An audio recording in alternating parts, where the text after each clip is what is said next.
일상에 바쁜 여러분들을 대신해서 지식과 인사이트를 정리해드리는 매일 독서 매일 인사이트입니다.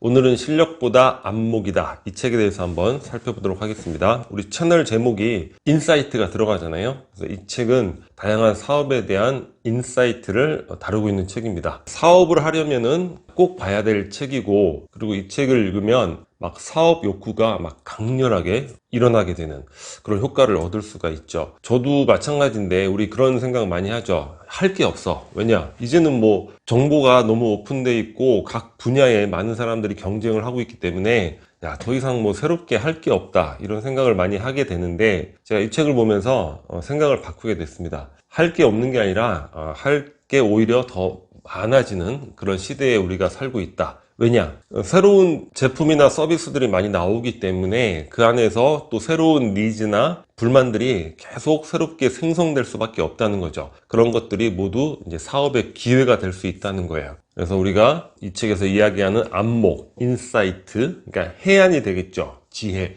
이런 것들을 계속 훈련을 하고, 그리고 중요한 건 경험입니다. 경험을 해봐야지만 거기서 불만이 나오게 되잖아요. 아, 왜 이걸 이렇게 하지? 이렇게 하면 더 좋을 텐데. 그러면서 이제 사업으로 발전하게 되니까 많은 경험을 하는 게 중요하지 않을까. 그러니까 지혜를 쌓기 위해서는 관심을 갖고 이제 관찰을 많이 해야 되고, 또 그 분야의 경험을 많이 해야 된다. 이렇게 정리해 볼 수 있을 것 같습니다. 이 책은 무엇보다도 다양한 사업의 사례가 나와 있어서 그런 점이 굉장히 좋았던 것 같습니다. 불만이 많다는 것은 기회가 많다는 것이다. 기업가는 이 불만들을 풀려고 하는 이들 중에 나온다. 아까 말씀드렸듯이 새롭게 나오는 제품이나 서비스 가운데서 또 새롭게 나오는 불만, 이런 것들을 잘 캐치를 해야 되는데, 이러한 불만을 이용해서 사업적으로 성공한 사례들을 한번 쭉 나열해 보도록 하겠습니다. 자, 라덴이라는 그 여행 수트케이스를 만드는 회사가 있어요. 조시 우다슈킨이 설립을 했는데, 이 조시는 항상 불만인 거예요. 아니, 여행을 많이 다니는데 이 수트케이스가 다 천편일률적이고 이게 너무 불편하고 디자인도 너무 투박한 거예요. 거기에 불만을 굉장히 쌓게 되는 거죠. 그래서 호텔에서 그 수트케이스만 또 관찰하면서 시간을 보내기도 하고 그래요. 그렇게 해서 라덴이라는 회사를 창립하고 새로운 수트케이스를 만들게 되는데, 거기에는 배터리 충전기도 부착이 되어 있습니다. 스마트폰을 한 4회 정도 충전할 수 있는. 그리고 우리 공항 가기 전에 이 무게가 얼마인지 궁금하잖아요. 이게 무게가 될지 안 될지. 무게를 측정할 수 있는 이제 센서가 자체적으로 부착이 되어 있어요. 그리고 반경 100피트 이내에는 내 가방이 어디에 있는지 그 위치를 이제 어플을 통해서 알 수 있는 거죠. 디자인도 유선형으로 날렵하게 되어 있고 색상도 화사하게 또 다양한 선택을 할 수 있도록 되어 있다고 합니다. 그래서 유명 뭐 배우들이라든가 여러 유명인들이 이 가방에 열광을 하게 된 거예요. 그러니까 마케팅을 따로 할 필요가 없죠. 불티나게 팔리게 되고 사업적으로 성공을 만들게 되는 거죠. 그리고 뉴욕 메트로폴리탄 오페라단이 있어요. 거기에 피터 갤브가 새로운 단장으로 취임을 하게 되는데, 이 오페라단이 가면 갈수록 이제 좌석 점유율이 낮아지는 거죠. 그러니까 티켓 비용이 너무 비싼 거예요. 쉽게 오페라를 관람할 수 없는 거죠. 그래서 사양화되고 적자도 쌓여가니까 피터 갤브가 고민을 하는 거죠. 그리고 불만이 있는 거예요. 아니, 오페라 애호가들이 이렇게 많은데 왜 이렇게 우리 티켓 비용을 비싸게 받는 거야? 다른 서비스들은 그렇게 비싸지 않는데. 그러면서 이제 뉴욕에서 거주를 하니까 뭐 뉴욕 양키즈 뭐 팬인지 아닌지는 모르겠는데, 뉴욕 양키즈 같은 경우에는 모든 경기를 온라인으로 생중계를 한대요. 뭐야, 양키즈가 생중계를 해. 그럼 야구 팬 열광적이죠. 근데 우리 오페라 애호가 야구 팬보다 더 열광적일 거야. 그래서 오페라단의 공연을 온라인으로 생중계를 하게 됩니다. 저렴한 가격에. 어디서 하냐? 영화관에서 하는 거죠. 그러니까 꼭 뉴욕에서 공연을 해도 뉴욕에서만 안 봐도 되는 거예요. 전 세계 영화관에서 실황 생중계, 고화질로, 요즘 카메라 기술이 발달되어 있으니까. 그래서 대히트를 치게 되는 거죠. 그러니까 어떠한 자기의 경험 사례를 통해서 그걸 적용하는 거죠. 양키스의 경기를 봤는데 이걸 적용하는 거죠. 우리 구글에서도 그런 거 봤잖아요. 구글 검색 엔진이 뭡니까? 대학교 박사과정을 하고 있잖아요. 논문하고 친숙하죠. 논문은 인용 횟수에 따라서 좋은 논문이냐 아니냐를 판단하게 되죠. 그런 부분을 검색 엔진에 도입을 한 거죠. 그래서 얼마나 추천, 링크가 얼마나 연결되느냐에 따라서 가산점을 주면서 검색의 상단에 위치하게 되는 뭐 그런 것들. 그리고 이렇게 해서 온라인 생중계를 해서 저렴하게 뭐 관객이 많아지고 뭐 그걸로 수익을 얻고 그것도 중요하지만 이 온라인으로 인해서 애호가들이 더 많아지는 거예요. 더 많아지니까 자, 실제 뉴욕에서 하는 오프라인 공연의 좌석도 이제 매진이 되는 거죠. 팬의 확장을 통해서 오프라인조차 굉장히 활성화되는 그런 효과를 얻게 됩니다. 자, 소울 사이클이라는 회사를 설립한 줄리 라이스와 엘리자베스 커틀러가 있어요. 한 명은 배우 출신이고 한 명은 부동산업자 출신이라고 그래요. 근데 이들이 헬스클럽에서 운동을 하는데 불만이 있는 거죠. 너무 재미가 없는 거예요. 아니 이게 무슨 운동이 뭐 노동도 아니고 왜 이렇게 재미가 없어? 재밌게 할 수 있는데. 그래서 그 헬스클럽을 거의 클럽처럼 꾸미는 거예요. 막 현란한 조명과 이런 걸로 꾸미고 배우 출신이라든가 기타 다양한 스텝을 모집을 해서 트레이너 교육을 시키는 거죠. 그러니까 이들의 스텝 명칭이 록스타입니다. 그래서 뭐 활달하게 고 하면서 운동을 재밌게 할 수 있게 여러 가지 그 엔터테인먼트적인 요소를 가미를 하게 돼요. 그러니까 어떻게 됩니까? 회원들이 늘어나게 되고 창업 5년 만에 미국의 그 헬스클럽 체인인 에퀴녹스에 1천억에, 그러니까 각각 창업자 2명, 1명당 1천억씩의 매각을 하게 됩니다. 이들이 갖고 있는 관점은 되게 재밌어요. 그 소울 사이클이라는 헬스클럽을 운영하면서 우리의 경쟁업체는 무엇인가? 넷플릭스라는 거예요. 그래서 넷플릭스만큼 우리도 재미가 있어야 된다. 굉장히 새로운 관점인 것 같습니다. 근데 여기서 한 발 더 나아가서 펠로톤이라는 회사를 설립한 존 폴리가 있어요. 그러니까 아이를 낳고 집에서 육아를 하고 있으니까 뭐 이런 데 가서 운동을 못 하잖아요. 이게 불만이죠. 왜 집에서는 못 해? 집에서도 사이클 타면서 얼마든지 재밌게 할 수 있잖아. 그렇게 해서 그 실내 사이클을 개발을 하고 거기에 태블릿이 큰 게 장착이 돼 있습니다. 실시간으로 그 태블릿을 통해서 강사의 지시에 맞춰서 운동을 하게 되는 거죠. 거기도 이제 재밌게 하겠죠. 그러면서 따로 별도로 또 콘텐츠 회사까지도 설립을 하게 됩니다. 그래서 기업의 가치가 거의 12억 5천만 달러에 달하게 됐다고 합니다. 슬로프루프라는 회사를 설립한 데비 와이너는 뭐가 불만이냐면 매일 집을 깨끗이 청소를 하는 거예요. 근데 청소를 해도 어떻습니까? 금방 더러워지죠. 그래서 이게 불만인 거예요. 야, 이게 청소를 하는 걸 떠나서 안 더럽게 보이게 하는 그 방법을 연구를 하자. 그래서 페인트 펜을 개발을 해요. 그래서 어떤 오물이 묻어 있거나 더럽게 보이는 곳에 그 페인트를 잘 바르면은 그런 것들이 깜짝같이 깨끗해 보이게 하는 그런 펜을 개발을 하게 되고, 거기에 한 발 더 나아가서 가구 회사를 설립을 하게 됩니다. 아니, 더러워지지 않는 가구 만들 수 없을까? 그래서 계속 원단을 연구를 하는데 크립톤 원단이라는 것을 발견하게 돼요. 거기는 뭐 오물이 떨어져도 행주로 닦으면 금방 뭐 새 것처럼 깨끗해지는 그런 가구인 거죠. 대박을 치게 되는데, 슬롭이라는 게 뭡니까? 게으름뱅이를 뜻하죠. 게으름뱅이가 쓸 수 있는 가구다. 스티치 픽스는 굉장히 유명한 회사인 것 같아요. 최근에 몇 번 접하게 되는데, 카트리나 레이크가 설립을 했는데 며칠 후에 검은색 드레스를 입어야 될 그런 행사가 있는 거예요. 그래서 온라인에서 검색을 하는데 너무 많은 검은 드레스 옷들이 있는 거죠. 우리 선택장에 있잖아요. 이게 도대체 뭐야? 이게 뭐가 나한테 어울릴지를 어떻게 알아? 그리고 온라인이라는 건 직접 만져보지 못하고 입어보지 못하니까 빠른 시간 안에 뭔가 쇼핑을 해야 되는 경우에는 문제가 발생할 수도 있잖아요. 그래서 옷을 골라주는 그런 회사를 설립을 하게 됩니다. 그래서 회원 가입을 하고 뭐 신체 지수, 좋아하는 스타일, 그다음에 그 회원의 라이프 스타일을 입력을 하면 인공지능이 그 고객에 맞게 옷을 추려줘요. 그럼 그 추린 걸 가운데서 스타일리스트가 5벌을 선정을 해서 고객에게 배송을 해줍니다. 근데 스타일리스트가 선정을 해서 배송해주고 비용이 발생하죠. 그래서 스타일 비용을 20불을 청구를 하게 돼요. 근데 그 고객이 5벌 중에 1벌이라도 구입을 하면 스타일 비용은 무료가 됩니다. 1벌 이상을 구매하는 경우도 더 많이 발생을 하고, 또 90일 이내에 뭐 재구매를 하는 경우도 굉장히 많이 발생을 하고, 그래서 선풍적인 인기를 끌게 되죠. 우리 이 스티치 픽스는 넷플릭스 파워풀 볼 때 잠깐 나왔어요. 거기 에릭 콜슨이라는 인공지능 전문가가 새로운 회사로 옮기겠다. 그래서 그 저자가 아유 저런 유능한 인재가 옮기면 안 되는데 막 너무 아쉬워하지만 결국 본인의 의지가 너무 강하니까 그 회사가 바로 스티치 픽스였던 거죠.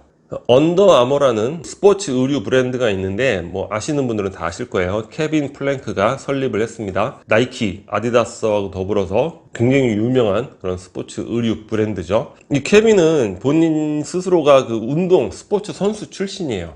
근데 운동을 하다 보니까 이 땀이 너무 많이 나는 거예요. 럭비 선수였는데 막 그 중간 쉬는 시간에 가서 막 옷 갈아입는 게 일인 거예요. 아니 이게 땀이 이렇게 쩔게 할 수밖에 없는가? 땀이 잘 배출되는 그런 옷 있을 수 있지 않나? 그래서 본인이 그걸 직접 연구를 합니다. 그래서 땀을 잘 배출하게 하는 합성 섬유 이런 것들을 개발을 하게 되고 1차적으로 스포츠 선수들한테 선풍적인 인기를 끌게 되고 그러니까 입소문을 통해서 일반인에게도 굉장한 인기를 끌게 되는 거죠. 2016년 기준으로 시가총액이 120억 달러에 달하고 최근에도 스포츠 의류 분야에 IT 기술을 접목해서 시장을 선도하고 있는 그런 업체가 되는 거죠. 스냅챗은 뭐 우리 너무 유명한 회사니까 잘 알죠. 에번 스키걸과 보비 머피가 만들었는데 이 두 사람의 불만이 뭐였냐면 아니 이걸 왜 메시지를 다 저장을 해놔야 돼? 이거 창피한 내용 보낼 수도 있고 창피한 사진 보냈을 수도 있는데 그래서 메시지나 사진을 보냈을 때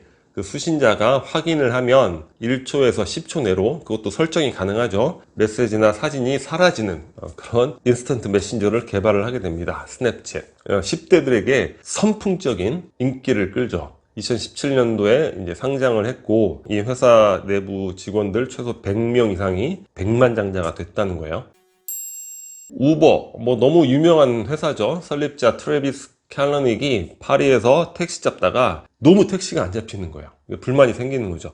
아니 이게 지금 IT 시대에 지금 이렇게 지금 길거리에서 내가 방황을 해야 되냐 해서 IT 기술을 이용해서 차량을 잡을 수 있는 이런 것들을 연구해서 회사를 설립하고 뭐 너무나 크게 성공한 아주 글로벌 기업이 됐죠. 유튜브도 마찬가지예요. 페이팔 출신의 스티브 첸이 설립을 했는데 그 이후에 이제 구글이 인수를 한 거죠. 그러니까 예전에는 동영상을 이용하려면 별도의 응용 프로그램이 있어야지만 가능했다는 거예요. 너무 불편하죠. 뭐 코덱을 다운 받으시오, 뭐 어쩌고 저쩌고. 그래서 유튜브 자체 내에서 이런 스트리밍이 가능한 뭐 이런 것들을 뭐 자세한 기술적인 건 모르겠지만 개발을 해서 유튜브를 만들었다는 거죠. 불편함에 대한 불만에서 시작이 됐다는 거예요. 에어비앤비 이것도 너무 유명한 회사죠. 브라이언 체스키하고 조 게비아가 이제 샌프란시스코에서 살고 있는데 월세가 폭등을 하는 거예요. 그러니까 가난하니까 이 월세를 감당을 못 하잖아요. 그래서 남는 방과 거실을 여행자들에게 빌려주자. 당시에 그 샌프란시스코에서 디자인 컨퍼런스가 있었다는 거예요.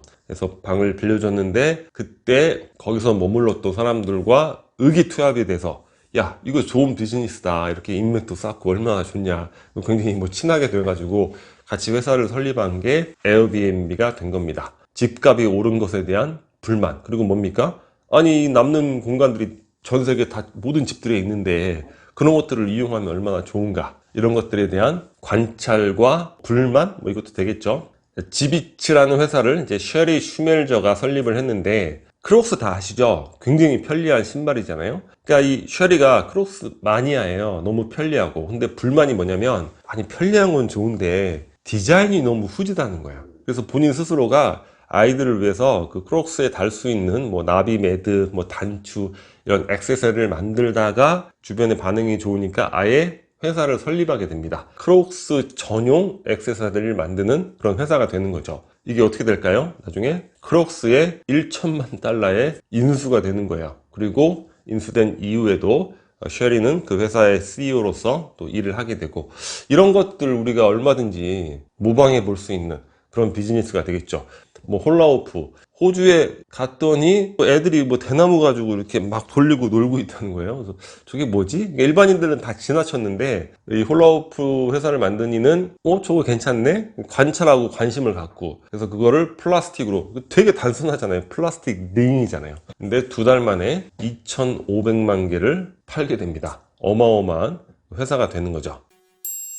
요즘 배달이 대세잖아요. 그래서 배달에 관련된 서비스도 계속 진화를 해나가고 있는데 그런 부분에서 굉장히 참고가 되는 회사인 것 같아요. 줌 피자를 만든 엘릭스 가든입니다. 엘릭스는 IT 분야에서 굉장히 유명한 게임 프로그래머라는 거예요. 이 사람이 실리콘밸리에 가서 피자집을 만든 거예요. 그 주변에선 너무 어이가 없죠. 저 사람이 왜 피자집을? 근데 이 사람이 뭐가 불만이었냐면, 피자는 화덕에서 바로 꺼내서 따뜻할 때 먹어야지 제일 맛있는데 배달을 시키면 식어가지고 맛이 없다는 거죠. 그래서 IT 출신답게 뭐 로봇으로 피자를 다 만드는 거예요. 뭐 토핑 얹고 뭐 1차적으로 약간 굽고 그 다음에 배달을 하면서 배달하는 트럭 안에서 본격적으로 굽기 시작합니다. 그래서 배달 도착하기 30초 전에 굽는 과정이 끝나게 디지털 트랜스포메이션을 이용해서 그런 것들을 다 적용을 하는 거죠. 그래서 배달해서 먹었을 때 가장 맛있게 먹을 수 있는 그런 피자 회사를 만들었다는 거죠. 배달을 하는 부분,